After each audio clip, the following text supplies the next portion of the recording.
yourselves for an evening filled with paranormal, special guests, interviews, haunting stories, creatures of the unknown, and tales that will chill you to the bone. Brought to you by the UPRN Network and Pittsburgh Paranormal Society. Take a walk into the night with Shawn Kelly.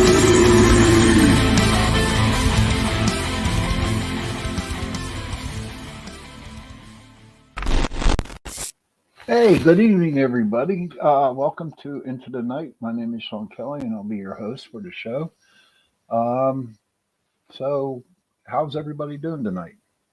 We had an awesome show on Chasing Prophecy, and we talked a little bit about stuff like fairies and the black eye, thinking it's Illuminati or something like that, and it was just a good show.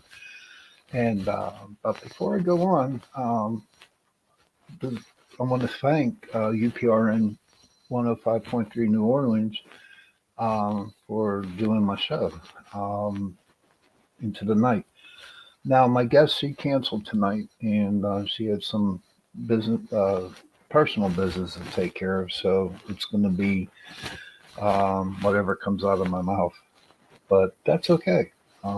But I do want to get to, like I usually do at the beginning of the show, about mental illness. And this is a bad time of the year for a lot of people who are depressed, who have anxiety,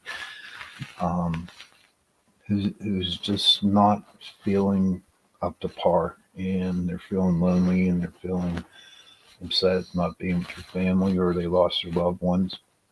And I pray every night for every one of y'all, and I'm going to throw in a couple extra prayers for this holiday season coming up, because think about it, right? With the COVID and all the nastiness going out there in the world, it's a lot of people are not in a good spot, you know.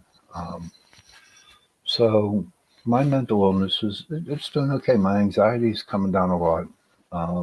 They upped my prescription, and you know it's helping me out pretty decent. Now, for me, you know, starting to take medication for my anxiety, what really scared me the most, even taking the medication, was I'm very empathic, and I hate the word psychic, but I'm into it because being called a psychic, or you know, make myself like say the name psychic, I don't like that, because to me it's like showcasing. I'm intuitive, and what my fear was, for me, was that this medication would stop me from be able to, you know, do empathic work, to do ghost hunting work. Hi, Joni. How are you? Thank you for sticking around. And I really thought it was hard. It would be hard that I wouldn't be able to concentrate or talk to spirits or try to help people out. But I come to find out, though, that it really hasn't. And I still have the gift, my empathic gift, my intuitive gift, and helping people, which I'm really grateful for, because I was a little leery of taking medication. As you all know, that I have 30 years of recovery as an alcoholic. And so when I quit the drinking, I wouldn't take medication because I'm an addict. You know, I'm definitely an addict. I'm addicted to, I was addicted to alcohol. I was addicted to gambling. I was addicted to anything that I could be addicted to. And I was just afraid if I started taking medication for me to get better, that it would infect. Hi, Rodney. How are you? Thank you. And so when getting medication, I know I'd probably be addicted to that. And I didn't want that to happen. And so I kind of stared away from it. I kept away from it. I didn't want to do it, fearing that I would have that addict mind going to taking pills and looking for my pill, looking for my pill. And but I come to find out that I needed medication. I needed medication to get my mind right in order to stop my anxiety, even to start, And I've noticed that this anxiety medicine that I got that I'm taking, it also helped with my depression too, So that's helping. That's helping out a lot. And talking about my anxiety and my depression and stuff like that, that also helps me out too. And I really, really do hope that, this little segment of the show um, helps you out too. Just remember, I do care about you. I care about everybody. Um, the addicts, the alcoholics, everybody that's in the 12-step recovery program. God bless you all, you know. And, for me, the holidays are really, really tough. And so what happened was that when I was in recovery, I always made sure I had telephone numbers on me. And I always made sure that I did what I had to do to stay sober. And so anybody out there that, is in recovery, please, please, please grab numbers, contact somebody. You don't want to be in that funk mood whenever during the holidays. Holidays are supposed to be for happiness, loving, family get together, blah, blah, blah, turkey, mashed potatoes, and watch some football, uh, and just being grateful to have your family around. But whenever, hey Dell, how are you, buddy? Thank you, thank you, buddy. Appreciate that, Dell. That's my friend Dell. Um, but make sure you have somebody around. I know here in Pittsburgh that I have a lot of good AA support. Um, and that they have their annual Christmas party. Hi, Doreen. How are you, hon? And wow, this is great. I love all my people who are on, man. This is like touching my heart. Thank you. And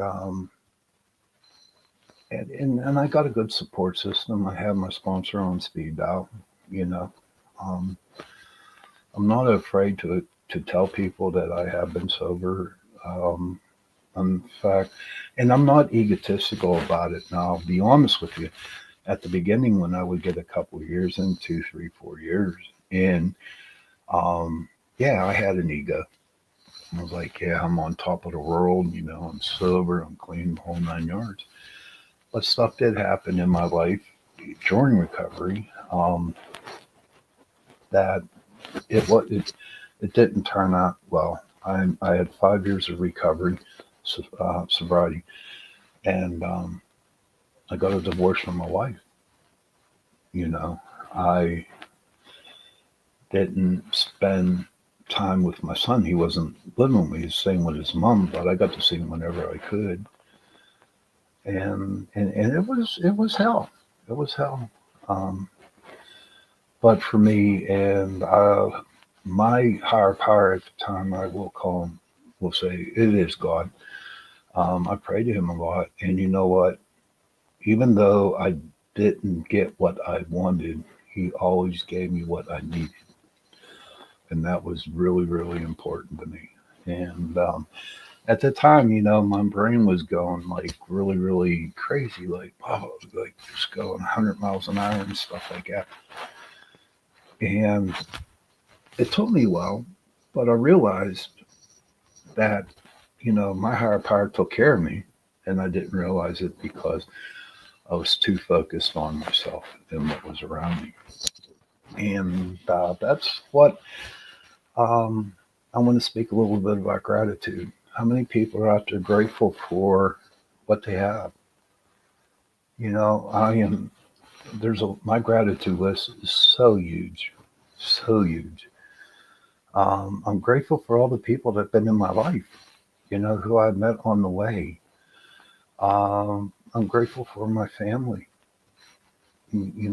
friends. I have so many friends. I have a lot of acquaintances. And I have to say, they are great, great friends. I mean, I can call on them and talk. And it's just, I have a lot of gratitude. And I just love it. But the biggest thing that I'm totally, totally grateful for is my son. Okay. He's 31 years old. And yeah, Dorian, he's 31. And he spent 12 years of regular school and he spent 12 years of college. And he got his PhD in microbiology. And to this day, he has never seen me take a drink. And to me, that is the biggest, biggest thing that I am totally grateful for. It's funny. I like to tell a couple stories about it where, we, yeah, you think you feel old. I know I'm old. But, but there was times where I had to force him to buy him a beer because I wanted to buy him. Was Pittsburgh Paranormal Society. We used to have St. Patrick's Day parties. Okay, and he was in town, and I took him and I said, "Come on, dude. I'm going to buy you a beer." Oh no, Dad, I don't want to. I don't want you to. I don't want you to. I said, "Listen, dude. If I'm going to buy you a beer, I'm going to buy you a beer. Doesn't mean I have to drink a beer, but I want to buy you a beer." And so I bought him a beer, and he was so nervous. And even to this day, he really doesn't like to talk about drinking around me because he's afraid that I'm going to pick up a drink again. And I can understand that, you know. I know for me, if I did pick up a drink, it's nobody's fault. It'd be my fault. Okay. Um, but I just don't have the the gumption to go out and get a beer. I mean, because I know what will happen to me if I did start drinking again. There wouldn't be a show tonight, and I would probably take a bridge, and that's the truth. Um, but I like where I'm at right now. I like the people. I like my life now, and um, my life has opened up to a lot of interesting things now, and. Yeah, you and everybody else that know me too, hon. But I I just have so much to live for now, you know, and that's what's great. So everybody out there in recovery tonight, or anybody that's having some mental issues, or just feeling depressed or lonely, you know what? Give somebody a call. You know, give somebody a call, and don't always remember you're not in this alone. There's a lot of people. Yeah, I don't have the desire to drink, hon. So, since my guest canceled tonight, the people who I have in my chat, is there any questions you would like to ask me? Any questions? And I'd be more than happy to answer whatever you got. Um, Doreen, Joni, Dell, Rodney, anybody who just wants to ask me a question, feel free, and I can do it. I mean, I guess you can consider this open mic night for everybody. But so, and whenever the questions come, I'll stop and I will answer the questions. So what's Thanksgiving? Okay, okay. Mom's doing okay. Mom's doing mom mom's doing okay.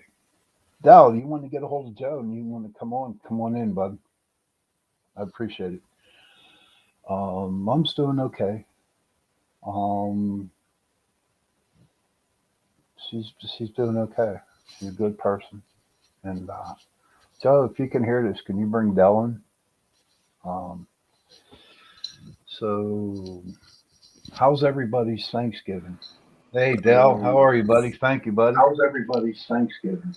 Hey, Dell, how are you, buddy? Hey, Thank how's you, it buddy. How's going? everybody? All right, bud. Hey, Dell, how are you, buddy? Oh, we're like double talking here, dude. Oh, we're like double talking. Oh yeah, sorry, I gotta turn down my. I was watching you on my TV. Oh, we Oh, jumping. okay. It says this view doesn't do me any justice there. I'm looking Oh, all listen, that's haggard okay. here.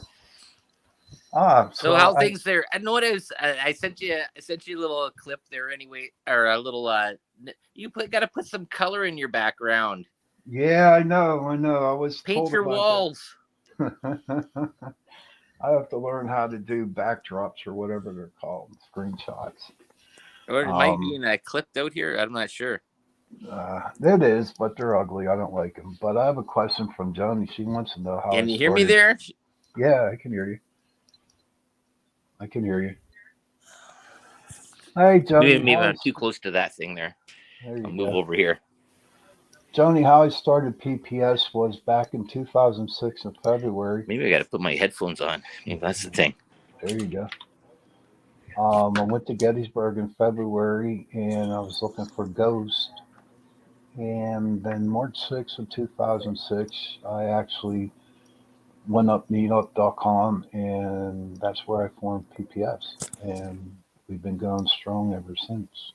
Do a lot of investigations. We went, had a good Doreen that's in the room right now. She was part of my group. She's very good. And she's a very good investigator. So if you want to ask Doreen any questions, you're more than welcome to. But that's how I started PPS, and this has gotten me going. So Dell, can you hear me, buddy? Dell. Dell, can you hear me? Okay, I'm gonna have to do this two ways here. I think there, Shawn, because I'm getting. This is the big problem that's been happening there is with the iOS program there with StreamYard. I can hear you on my TV, but I can't hear you go through the speakers. Oh my God! It's almost like I'm talking to. I don't know. It's coming through like gibberish, but okay. Hey Dell. Okay. So I'm going to listen to you there, and you'll talk to me there. That's cool. And then I'm going to talk to you here. Okay. So ask your question again there, Shawn. Yes. Is there? Does Canada have a different date than Thanksgiving than the United States?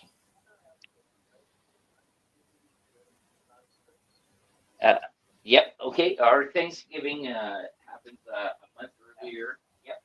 Our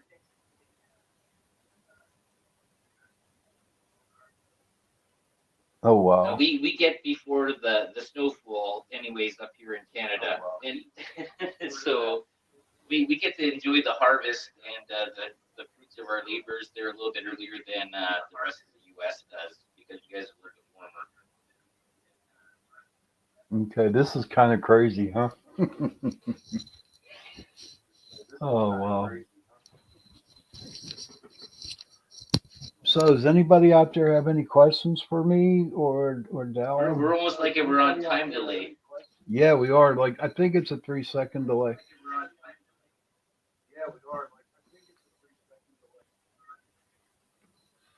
But so, our Thanksgiving tradition here at the Kelly family is that we usually cook a turkey and then we have mashed potatoes. And then, like Doran will know, I work. But not this year. I actually got Wednesday and Thursday off. And Doreen's talking in the chat if you want to know a little bit more. And she was really good. She was very inspirational in the PPS group. She was like one of the backbones. And Del, you on now? No way. Del, you on now? Yes, yeah. I'm moving around. I'm trying to find a good spot here where I'm not getting too much overlap. Okay. But Yeah. So yeah, here I'm just looking at. I can see the questions you got there. It says, how did you get involved with PPS? Yeah. And what I did was, like I told Johnny before, I started in March of 2006. And Doreen, who's in the room right now, she's the little boss, and I was the big boss, and we did a lot of investigations together, and we went to a lot of places. Taught her everything she knows, and that's how we got it. But so I used to work for a company, Giant Eagle, and for like I would work every Thanksgiving. Every Thanksgiving I'd work, and usually I'd be really tired when I got home. But this year is kind of different because I work for a company called Shop and Save, and I'm actually off on Wednesday and Thursday this week, and that's like really really cool for me. Um, so I don't have to like be crazy or be tired anymore. And Dal, you there, buddy? You still trying to find the place, huh? Yeah, I'm here. I'm just trying to get my mic there sort of working out there. I'm still on a time delay. Okay. Um, so that's where Joni. How do you celebrate Thanksgiving? What do you do, bud? If you want to, I mean, it's great. For me, Well, I was asking Joni. You all settled in now?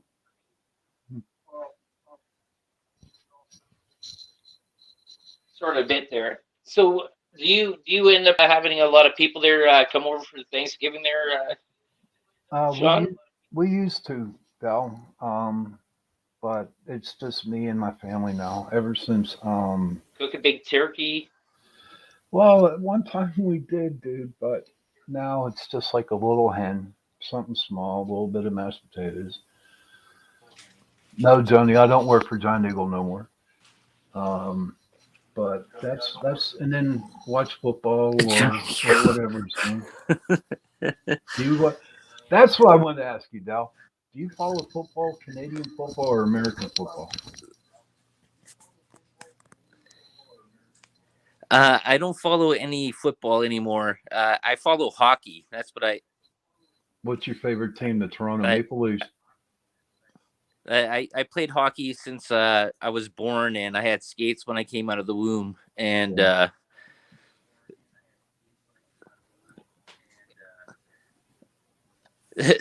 so in sporting things, I play a lot of sports. I don't watch a lot of them unless I'm going to watch them live. Hmm. Do you like the Penguins or do you like the Maple Leafs? I was at the Igloo, Hmm. and I have so much Toronto Maple Leaf stuff. I'll go and actually I'll get dressed up for American Thanksgiving there.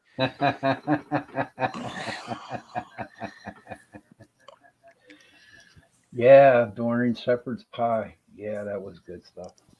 But yeah, no, I'm a big Penguin follower. Um, oh, question to ask you, Dal.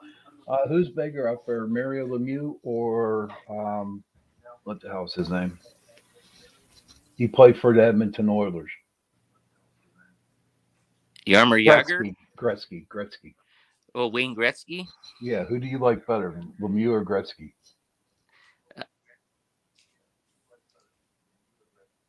Well, I like both of them. They both did separate things that were both great.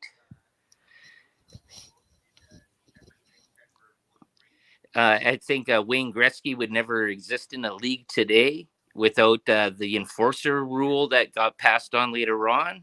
Right. Uh, and I think Mario Lemieux was a better over the top, size wise player. Gretzky was correct was protected by bullies that they were allowed, or you're going to call them Yeah. bullies, enforcers on the ice. Hmm. That's I guess it goes the same way with a football team, right? Right. Your offensive line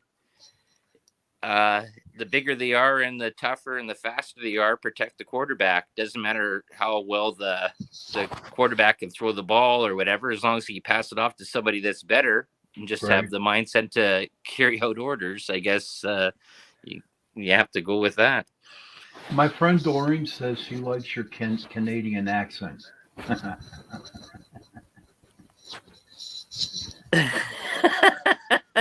She likes the A. Hey, yeah, yeah. In fact, I'll tell you what, I met a girl online one time and she was from Canada and we would type back and forth, right? And she would always put A on the back, A, on the at the end of her sentences. That was pretty cool. What did you guys do for Thanksgiving, Dell?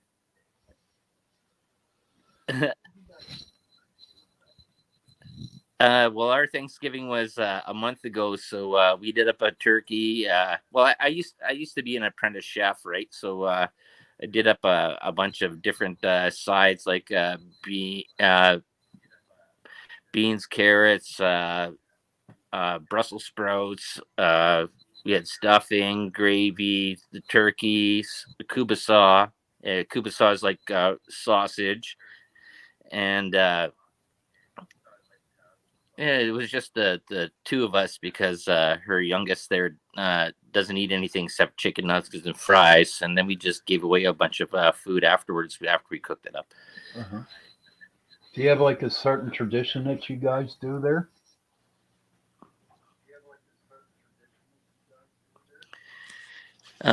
Well, no, well, I guess it almost the same food sort of uh comes on there every sort of holiday. Like even Christmas, we'll do a turkey, ham, or roast beef, pierogies, or pudeha. If you're Ukrainian, you know what those are. Yeah, yeah. Cabbage rolls, Oh yeah, the good stuff. and then I just for the next 3 weeks I eat leftovers because Laura doesn't like to eat leftovers. Oh, see. To me, leftovers are great. Now, for me, part of the turkey that I like is the dark meat. I can't handle the breast because it's too dry. I don't care how many cranberry sauces you put on the Oh, beef. I'm a big fan of the dark meat. The dark meat is the Oh, best. oh my God, yeah. Thigh, leg, definitely. But let me tell you something. What I found out being a meat cutter is that I You ever have the Pope's nose? no, but I've had the tail of the turkey. The tail of the turkey is very, very good. Did you ever try Well, that? yeah, there you go. That's the Pope's nose. That's the big fat Yeah. bundle that's right at the back there, right Heck around all yeah, the dark brother. meat. Yes, sir. That's the best type of eating on the turkey. And my grandfather used to. Well, he was always on the Ukrainian side. There, he was always uh, have the neck. That was his thing. Was the neck. Oh, really? The neck was good. Doreen. And then I make soup out of everything too. I'm a big, huge soup person. All right. What's wrong with not saying something about the comment on the breast there, Doreen? That's an that's an inside joke here. But yeah, no. My mom, she makes a lot of turkey soup, and in fact, I like the turkey soup more than I do like the chicken soup because the turkey soup is a lot sweeter than the chicken soup. You know what I mean? So there was a Yeah. so there's a joke out there, and this is true because I swear to God, I wait for it every year, but it never happens. But the joke is that a guy goes into a supermarket with his gun and he's hunting turkeys. You know, for the frozen turkeys. When he's hunting the gun. Um, this is like so. No guys are hunting turkeys this year, so I guess we'll have to wait till next year. But what I'd like to ask you, Dell, is what's your opinion on mental illness? I'm really big on that tonight. My opinion on mental illness. Ooh, geez. Uh, I, Well, I guess that comes into a whole part of reference in what do you think is mentally ill? Mm-hmm. Anxiety, depression. Because there's a part that comes out of there where people want to label things. How do you want to say it there? That are maybe just quirks, and then you want to get into a part there is that when it becomes mental illness that harms other people, that becomes disruptive to society. I guess Mm-hmm. that's where you have to draw the line. There's I think there's a part there is that do you classify mental illness in being something that somebody that stands up for something that nobody else agrees with, and maybe they're right, but it doesn't. Good night, Johnny. That this becomes a sort of a really a funny grade line there, doesn't it? Yeah, but I am. I don't know. It just it's just something that I wanted to talk about tonight a little bit. Um, have you ever paranormal investigated, Del?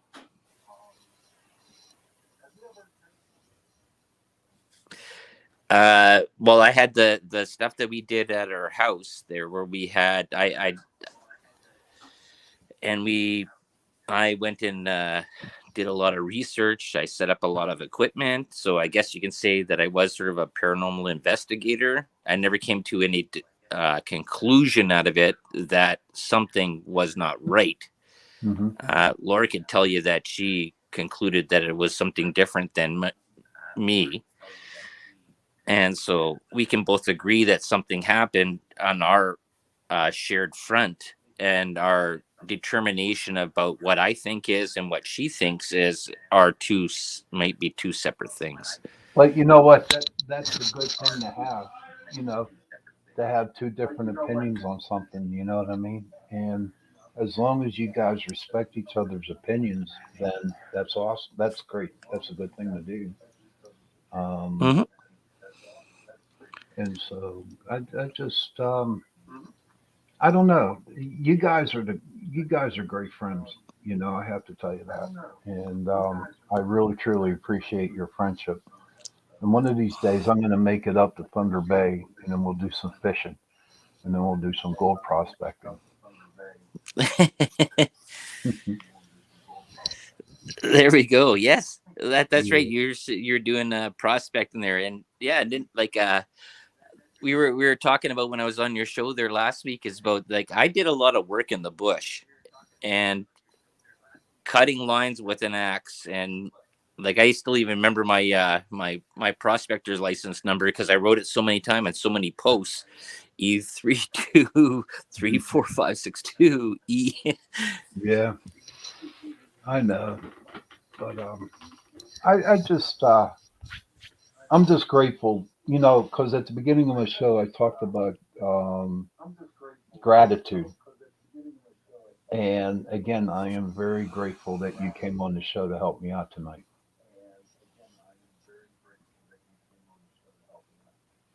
Yeah, well, I just was just clicking around, and I was just I've been watching this TV show, The Wheel of Time,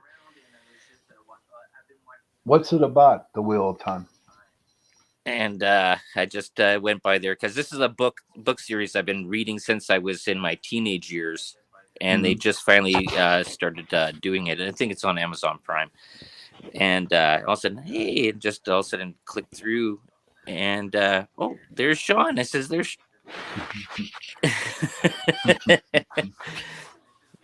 We had, oh, I know what I want to bring up. Last our show on Chase and Prophecy earlier, Jenny brought up, have you ever heard of the Black Eye Club?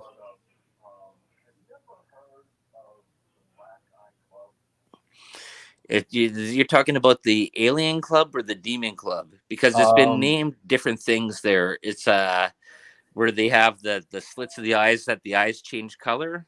no, no, they're a black eye. You know, like somebody punches you and you Oh, get a punching. black eye.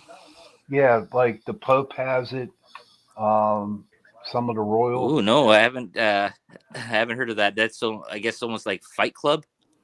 Basically, that's what I thought when we started to talk about it, because she sent the link to it, and it, it it seemed pretty strange. Now they claim that it's like a higher part of the Illuminati. Your thoughts? Mm. And you know what? One part of this there, and this is what I'll say to a lot of these different things that go on, is that some people get off on the adrenaline and the high of pain. That's why you have people that cut themselves. That's why you have people that like to walk into situations and get beat up because they get this adrenaline or this feeling of something because they're non-emotional, but they get to feel this emotion or this feeling.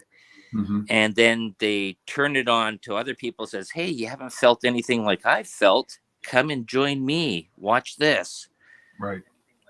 Right. And then this is cultish behavior. So, do you think the Illuminati is a cult?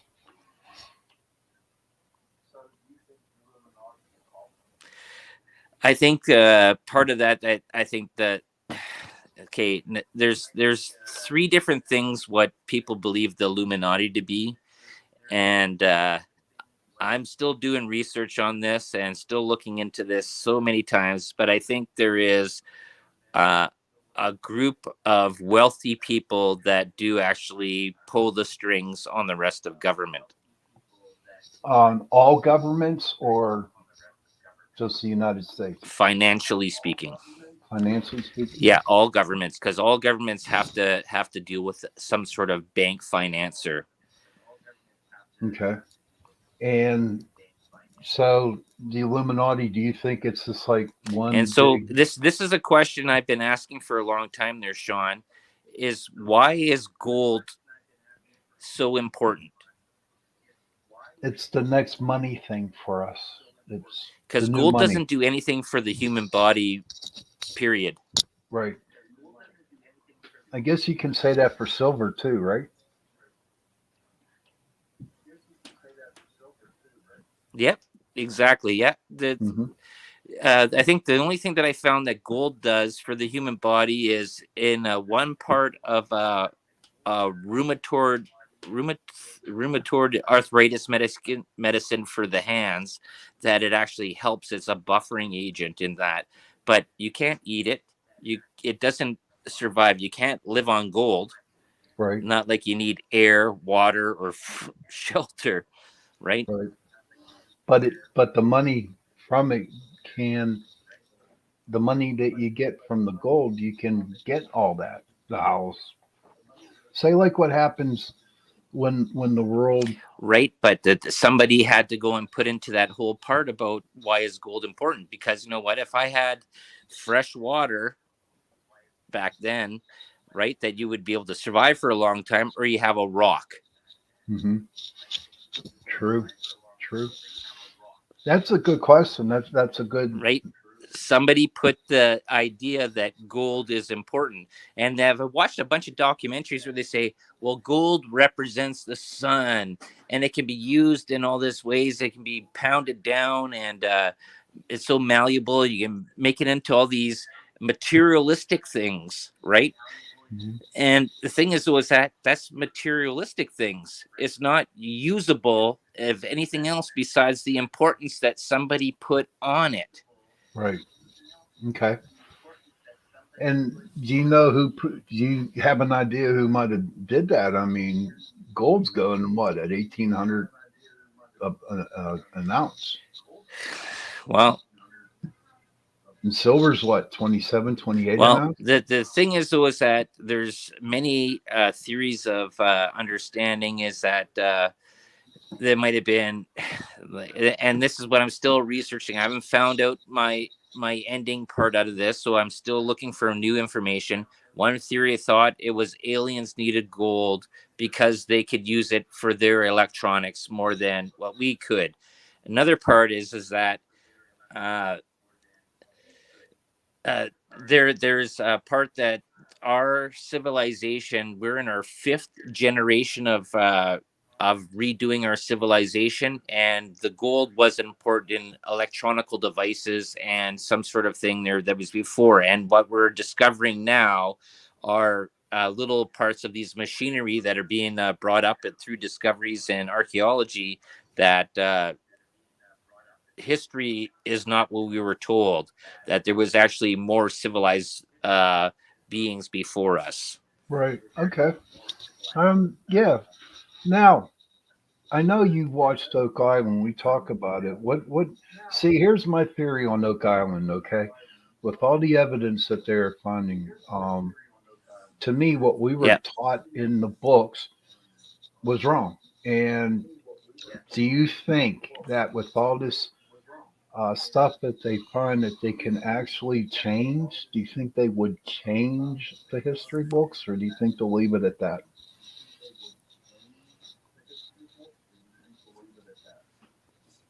With Oak Island.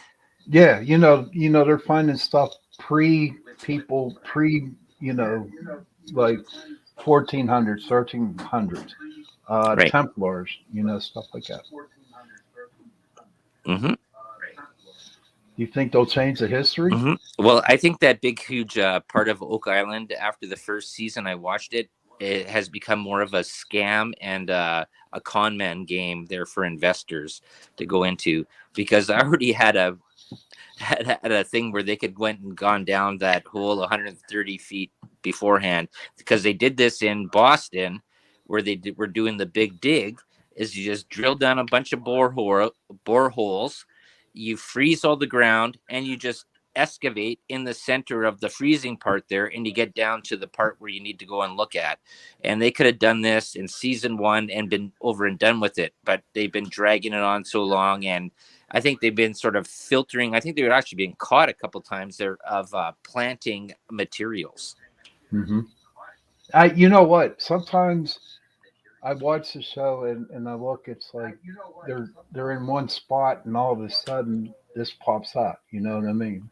And what blew me away, like I watched it a couple of days ago, a couple of weeks ago, that gold isn't solvable. It isn't solvable, and they were finding gold particles in the water along with silver.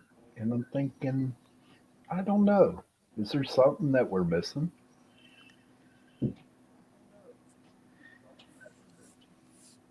Well, yeah, this is a funny thing. This is the part there with when you're dealing with gold. Gold goes down very small, but it doesn't go down to an infinitesimal part that you can actually be absorbed by the body. Hmm.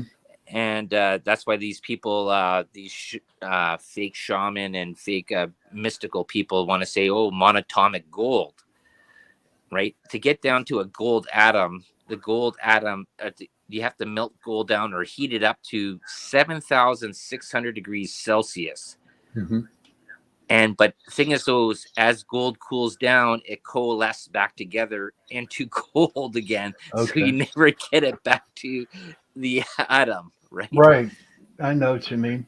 Yeah. But I think I got like about a couple more minutes. And again, dude, I want to thank you for being on tonight. And we got to do this again. Yeah. I'm gonna be for about another 2 minutes here. My phone's dying out there, Shawn. All So right. Happy Thanksgiving or happy holidays to you, buddy. yeah, and I want to just say, hey, thank you all the people that are listening out there. You got Doreen, you got Joanne McGlint or McGillick, McGillick, yeah. Johnny, yeah. And yeah, thank you. All right, buddy. and then you got me and Yeah. Rodney Cox, who showed up there too. Yep. Absolutely. All right, buddy. You have a I good just night. want to wish you there a happy Thanksgiving there, Shawn. Thank you. You too. Bye bye.